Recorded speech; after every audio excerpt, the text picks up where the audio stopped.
8h15 em Campos, de volta com Folha no Ar, primeira edição, hoje 25 de janeiro de 2021, recebendo o presidente da SIC, o empresário Leonardo de Abreu, conversando ao vivo conosco neste programa. E neste bloco, a pauta pré-definida, as consequências econômicas da pandemia, a atividade produtiva. Voltamos com você, Aloysio. Leonardo, a Covid no mundo todo, né, sem exceção, ela está causando... você tem duas ondas. Você tem a onda da doença, depois você tem a onda da crise econômica advinda da paralisação das atividades produtivas. Como é que você vê o impacto disso no mundo, no Brasil e especificamente em Campos? Olha, no mundo você já está vendo aí essa guerra comercial, onde as grandes potências estão tentando fazer um controle maior e estão brigando entre si, e já vem se arrastando já há um bom tempo. Isso já vem diante da pandemia, né? Isso, vem antes da pandemia. Agora tem a briga das vacinas.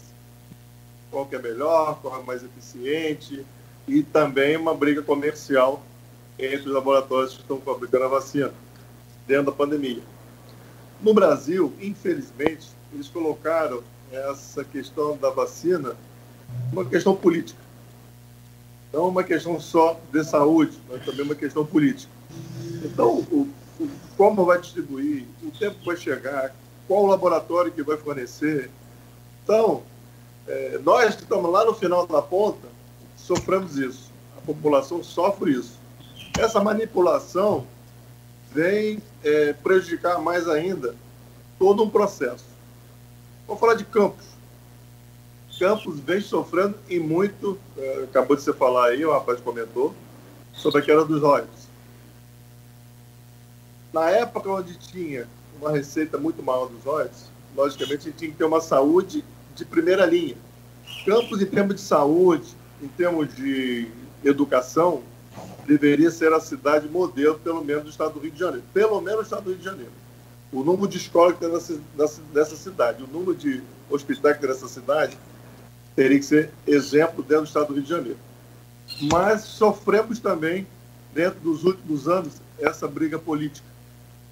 Além de uma crise econômica, através dos royalties, queda da arrecadação própria, temos uma crise política. Então, quando você interfere e não enxerga que aponta que somos nós consumidores, somos nós cidadãos, está sendo prejudicado uma briga política, a gente vai chegar a lugar algum. Briga política, você tem que trabalhar politicamente para você resolver as coisas. Não você polarizar politicamente, partidariamente. A gente sempre levantou essa bandeira que as entidades têm que trabalhar em prol do seu associado sem praticar política partidária. Porque eu já falei também, independe de quem esteja no poder, qual partido que seja, ele tem que governar. E governar para todos. Governar para todos. Então, o Campos vem sofrendo muito nesses anos para trás, principalmente por briga política. A crise financeira, você tem recursos que você pode alçar por relacionamento, por influência, por necessidade, pelas leis, e você trazer recursos para a cidade. Isso aí é óbvio e tudo acontece, e isso aí já é de sempre. Agora, quando você coloca... A bateria minha está acabando. Quando você coloca uma briga política e polariza, você não vai chegar a lugar algum. Então, isso é a nosso questionamento principal. Se você colocar sempre interesse político por trás disso tudo, as pessoas visando uma carreira política de mais 10, 15, 20 anos que seja, ele passa a enxergar só o próprio umbigo, não passa a enxergar o coletivo. Então, nossa visão com relação à gestão pública, que é um negócio complexo, que ele tem que olhar o todo, mas ele tem que olhar o todo sem interesses próprios. O resultado dele praticamente, que está no poder, é uma coisa que é consequência. Um bom gestor, ele sempre vai estar colocado em algum lugar. Agora, Campos sofre muito com essas influências políticas, essa briga política, que não leva a nada. Em relação à Covid e a vacina que você citou no início, você não acha que essa briga, essa politização que você criticou, ela não começa pela própria presidência da República, quando chama a doença de doença chinesa, chama a vacina de vacina chinesa? A gente tem alguns questionamentos, logicamente todo mundo tem um questionamento, uns maiores, outros menores, com relação ao presidente da República. Ele foi eleito pela maioria da população, tem seus problemas, às vezes fala demais, prejudicando alguns setores, mas todo mundo tem seus problemas, todo mundo tem seus prejudicados, todo mundo tem seus defeitos. Então, o outro lado, vou dizer assim, porque eu gosto de dizer esquerda ou direita, é quem está concordando e quem não está concordando. Mas a gente não pode discordar de tudo também. A gente também tem que olhar o que de bom está sendo feito. O que de bom está sendo feito? Bom, será que era na infraestrutura? Sim. Onde é que está sendo feito? Quais serão os projetos? Esses projetos serão atendidos aonde? Na nossa região que precisa tanto? O Rio de Janeiro está inserido nisso? Até que ponto está inserido nisso? Então, politicamente, é o que você falou das pesquisas. Ele está a cada vez diminuindo. Está aumentando a sua rejeição, está diminuindo a sua aprovação. Agora, efetivamente, está fazendo o quê? Tira o lado político, efetivamente está fazendo o quê? Ele também influenciou politicamente nesse processo da vacina, influenciou. Falar mal de uma coisa que não conhece é uma coisa fora do normal. Você não pode dizer, eu não gosto disso, aquilo está errado. O errado vai muito pelo ponto de vista de cada um. Para um é errado e para o outro é certo. Então, a pessoa que não conhece não pode dar opinião sobre os princípios. Se não conhece, não dá opinião. Passe a conhecer primeiro para avaliar, para saber se é bom ou se não é bom. Se vai se fazer ou se não vai fazer, se vai atender o meu povo, minha população, os meus eleitores. Então, tem questionamentos e tem algumas coisas que a gente tem que ver o lado bom de uma atitude que quem foi colocado lá pela maioria tem que exercer a função dele, que é governar, e a pessoa também tem que deixar de governar. De alguma forma tem que deixar. O Maurício Batista pergunta aqui... Só para completar. Pois não. Tanto o governo federal quanto o governo estadual, e esse governo estadual a gente vem, ao longo desses anos, se decepcionando. Se a gente entrar no viés político, só olhar o lado político, acabou. Rio de Janeiro acaba. Rio de Janeiro não tem mais futuro. Mas existem pessoas que podem ajudar o nosso Rio de Janeiro, porque é um dos estados que tem muito recurso, muito potencial, e a nossa cidade também tem. Apesar dos problemas que eu falei agora há pouco, dessa influência política aqui nos últimos anos, a nossa cidade tem muito potencial. É querer fazer e usar da política as soluções para trazer recursos para a nossa cidade. E como é que você projeta? Vamos colocar aí, a vacinação começou, bem ou mal começou, com a Coronavac, né, a tal vacina chinesa, né? O presidente chamou de vacina chinesa e com a doença chinesa começou. Graças à parceria do governo de São Paulo, através do Instituto Butantan, que é um produtor de vacinas na América Latina, com o laboratório chinês Sinovac. E já chegou também ao Brasil a AstraZeneca. De Oxford. De Oxford, que é fruto da parceria do Instituto da Fundação Fiocruz, isso, do Rio de Janeiro, secular, né? Fundação Oswaldo Cruz, que é o grande sanitarista desse país, com a Universidade de Oxford, produzida na Índia. Você tem duas vacinas que já começaram aí, mas você acha que esse projeto aqui, para você alcançar a tal tão falada imunidade de rebanho, teria que vacinar de 60% a 70% da população? Ou até mais. O mínimo, né? Estou falando mínimo. Em média de 70%. Se fala de 60% a 70%, o mínimo. Lógico, quanto mais, melhor. Mas você acha que a atividade produtiva, a indústria, o comércio, qual você representa, quando que elas vão voltar ao normal de antes de 2020? após essa vacinação? Porque ninguém projeta que essa vacinação no Brasil, diferentes países, inclusive da América Latina, começaram bem mais cedo, Costa Rica, Uruguai, México, Argentina, que isso vá ser alcançado além do final do ano, né, no segundo semestre. Como é que você projeta a retomada da atividade industrial e comercial do Brasil, de Campos? Quanto tempo depois dessa imunidade alcançada pela vacinação? Se você observar, a classe produtiva, na maioria dos segmentos, você tem a idade entre 25 e 40 anos, essa média. Esse pessoal dessa faixa etária praticamente serão os últimos. Serão os últimos. É o que se prevê. Então, a nossa perspectiva de a gente normalizar toda a área produtiva, no mínimo, no final do ano. Eu, por exemplo, tenho uma idade um pouquinho mais avançada, já peguei o Covid, que também me empurraram para o final da fila. Então, no mínimo, no segundo semestre, na minha faixa etária. Imagina os mais novos do povo, ou alguns que já pegaram, inclusive os mais novos. Então, essa força de trabalho,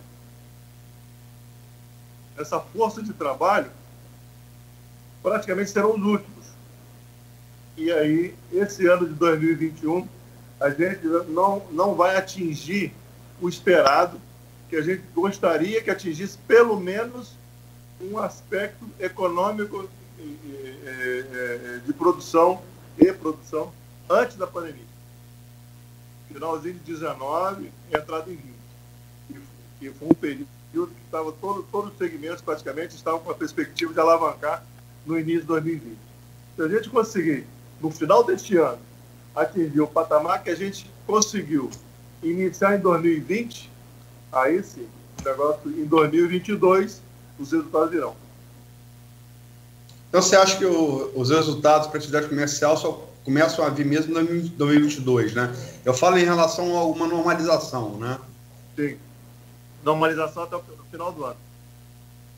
E reflexo disso na atividade produtiva a partir do ano que vem, correto? Com certeza.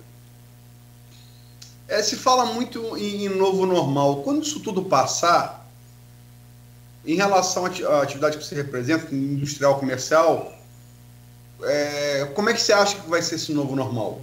O que vai mudar? Muita coisa, foi um aprendizado praticamente. No último ano, praticamente foi um aprendizado. Principalmente para aqueles empresários que tinham andado a idade um pouquinho mais avançada e tinham um negócio 10, 15, 20 anos, em média de 20 anos, e fazia a mesma coisa sempre. Vendia da mesma forma, vendia o mesmo produto. Isso aí ele teve que se inovar. Alguns não conseguiram, porque fecharam o seu negócio. E outros conseguiram recriar o seu plano de negócio, refazer o seu plano de negócio. Então, isso ajudou muito o seu aprendizado. Quem não sabia, nem tinha site, empresas que não tinham site, empresas que não tinham WhatsApp, só vendia de balcão.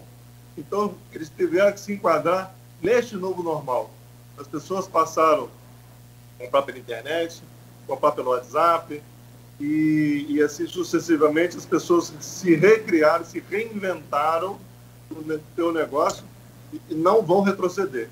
Quem hoje praticamente colocou, ou a maioria, ou todos os seus produtos, por exemplo, para venda online, não vai retroceder.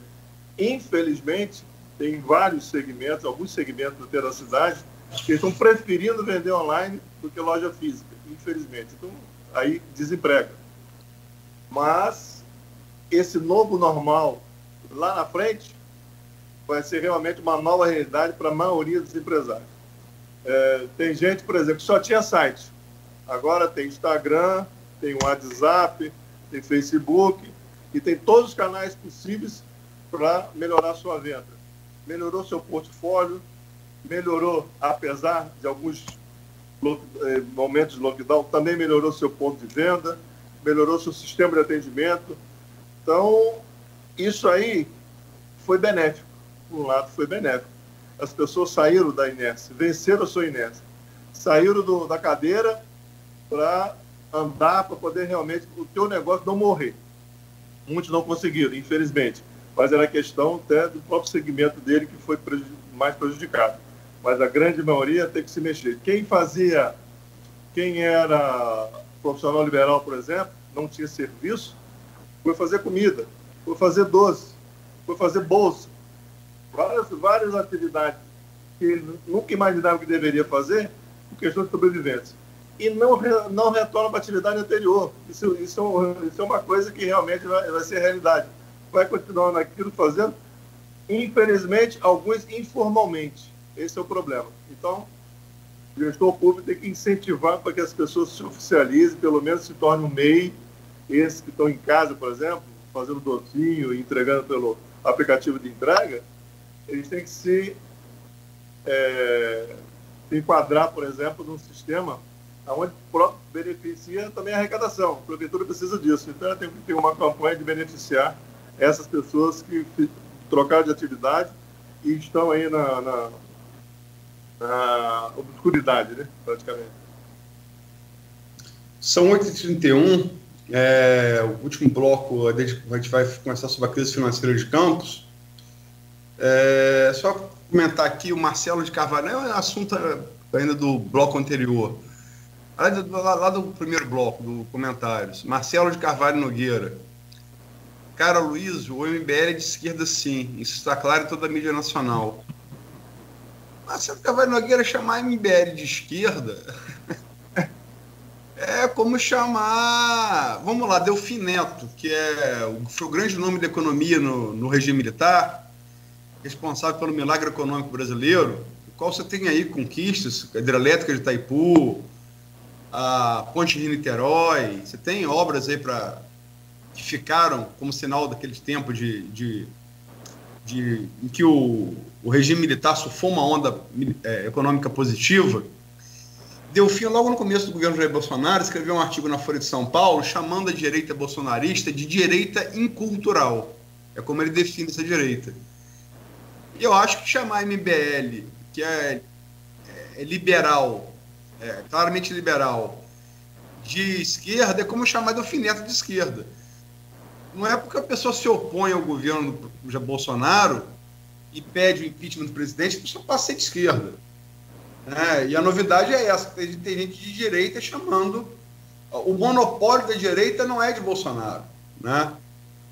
O monopólio da direita, se tivesse que, assim, eleger um ícone assim, da direita, Adam Smith, é quem crê no mercado como regulador.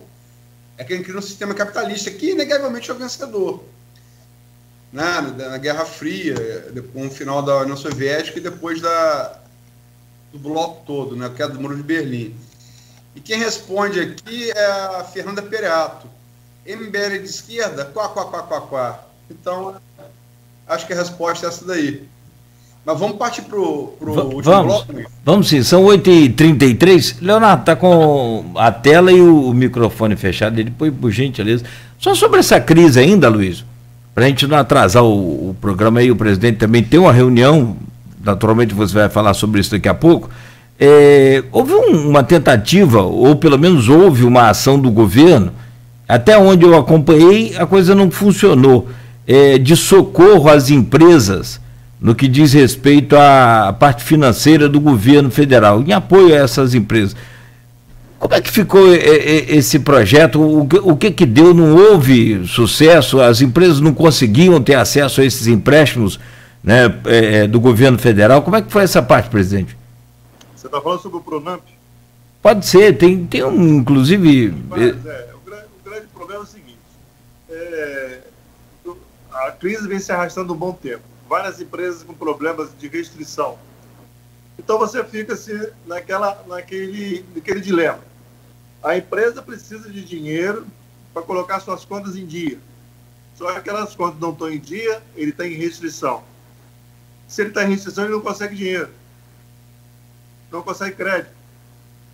Então, a grande maioria, aliás, todos os bancos praticamente, que eu até queria essa dúvida e conversei com vários gerentes, eu vou analisar casa a casa. Então, o mínimo de restrição que a pessoa tem, ficava sem conseguir crédito financeiro, entendeu? Então, a gente viu, e saiu aí em mídia em vários canais, que praticamente 70% das empresas, entre micro e pequenas empresas, não conseguiram esse crédito financeiro. Então, continua o mesmo problema. E aí vem o outro problema, né? Fecha o comércio, ele precisa receber, ele precisa vender, não paga o devido, não tira a restrição, não consegue crédito. Então fica esse problema, esse caos financeiro perene. Muito bem, 8h35, então vamos ao intervalo e a gente volta ao último bloco para falar com o presidente da SIC, para continuar a nossa conversa com o presidente da SIC, que faz uma avaliação aí, uma análise dessa crise em Campos e ainda dos primeiros dias do governo Vladimir Garotinho. 8h36, Folha no Ar, primeira edição, oferecimento dos laboratórios Plínio Bacelar, Clínica Proteus e Dedumas Baterias.